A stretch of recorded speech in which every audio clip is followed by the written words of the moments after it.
예, 이제 오늘 부동산 공법 3개년 기초문제 특강 진행을 하도록 하겠습니다. 일단은 지금 23, 24, 25 최근 3년간 공법 문제 이렇게 쭉 나열을 해봤고요. 법령 개정 때문에 삭제가 된 것들도 두 문제가 있습니다.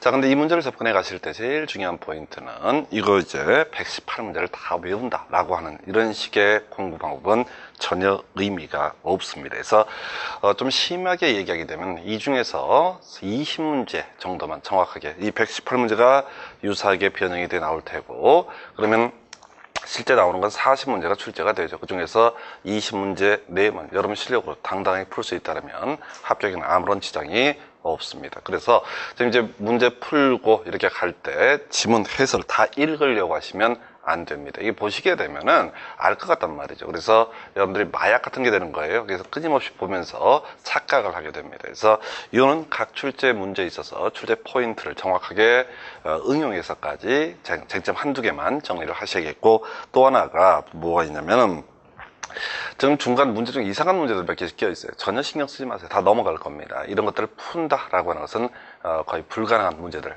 매년 4문제, 많으면 좀 경우에 따라서 10문제까지 있게 됩니다. 그래서 그런 문제들을 다 버리시는 거예요. 그래서 쉬운 문제 30문제 중에서 20문제 내를 실력으로 당당하게 풀게 되면은 어떤 문제가 발생을 하냐면은 기본 50분 깔고 들어가는 거예요. 그게 합격하는 지름길입니다. 그래서 자, 먼저 1번부터 국토계획법 관련해서 문제 보겠습니다. 그래서 국토계획법상 도시군 기본계획 옳은 것은 이렇게 되어 있습니다. 그래서 자, 기본계획 하게 되면 자, 출제 포인트들 볼까요? 자, 일단 기준이라고 하는 것은 국토교통부 장관이 정한다, 이런 게 있었고요.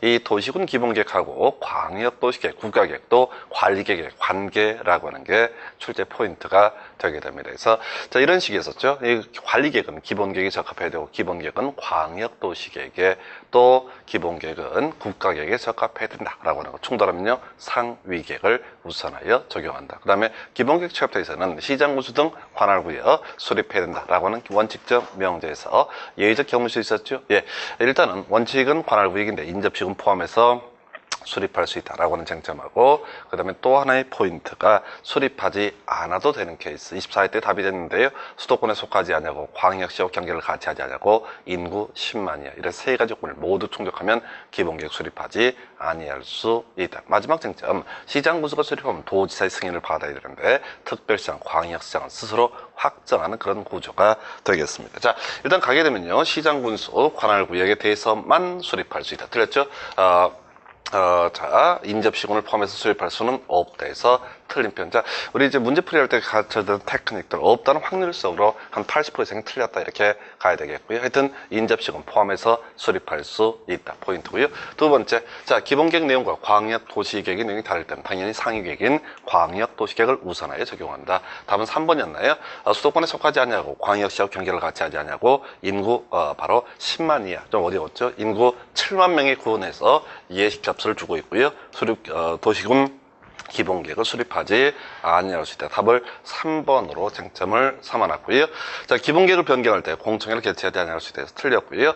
이 기본계획이라고 하는 거, 자, 수립 변경할 때 공청회 개최해야 됩니다. 그 밖에 광역시장이 기본계획 수립하면 국토부 장관 승인을 받아야 한다 해서 틀렸죠. 특별시장, 광역시장 등 스스로 확정하는 구조죠. 자, 이 문제 출제 포인트는 세 가지예요. 인접지금 포함해서 수립할 수 있다. 그리고 이제 계획의 체계라고 하는 거, 광역도시계획과 도시군 기본계획이 충돌하면 광역도시계획을 우선 적용한다. 그리고 세 번째 포인트, 바로 수도권에 속하지 않냐고, 광역시와 경계를 같이 하지 않냐고, 인구 10만이야. 왜 어렵습니다. 그래서 세 가지 걸 모두 충족하면 수립하지 아니할 수 있다. 답은 3번인데 4번 같은 건 눈길도 주지 마세요. 자, 시험 문제 구성할 때 절대 한두 개 툭툭 던져줍니다. 큰 의미를 가질 수가 없습니다. 자, 24회 때 답은 기본계획 관련한 문제 3번이었고요. 자, 2번 문제, 도시군 관리계획으로 결정할 사항이 아닌가. 좀 어려웠던 문제였죠. 이게 이제 23회 때 문제가 구성이 된 사례가 될 것이고, 또 뭐가 있었냐면은 이제 15회 때 이런 문제가 나왔어요. 자, 이 문제 취지는 그렇습니다. 관리계획이라고 하는 게 5개가 있죠. 용도지역, 용도지구, 용도구역, 기반시설, 지구단위계획까지 5개를 묶어서 주로 관리계획이라고 부르게 됩니다. 문제, 자, 관리계획이냐 아니냐를 따져 물을 때는 출제하는 포인트가 정해져 있어요. 바로 구역이라는 개념이죠. 우리가 이제 용도구역, 과거에 4개, 지금 법 개정돼서 5개가 됐죠. 자, 종류 한번 기억해 보겠습니다. 개발제한구역, 시가화 조정구역, 수산자원보호구역, 그리고 도시자연공원구역에다가 이번에 법 개정돼서 추가된 입지규제 최소구역이라고 하는 거. 자, 문제는 우리 법에서 구역이라는 용어를 많이 씁니다. 이 답처럼 개발 밀도관리구역, 기반시설 부담구역, 토지거래허가구역, 도시개발구역 억수로 많아요. 자, 문제는 구역이라는 용어를 쓴다고 해서 용도구역이 되는 것은 아니다라고 하는 게 논의 포인트가 되겠습니다. 그래서 답은요 1번. 나머지를 걸리는 게 아니야. 자, 지구라는 용어를 쓴다고 해서 다 용도지구가 되는 것은 아니다. 그래서 우리 용도지구는 고, 경, 미, 보시, 취계, 방, 특방 10개만 있었습니다. 그래서 자, 요건 15회 문제랑 거의 똑같이 구성했던 그런 사례가 되겠고요. 자, 나머지는 뭐 지금 설명드릴 만한 이슈는 없어 보입니다. 3번 문제예요.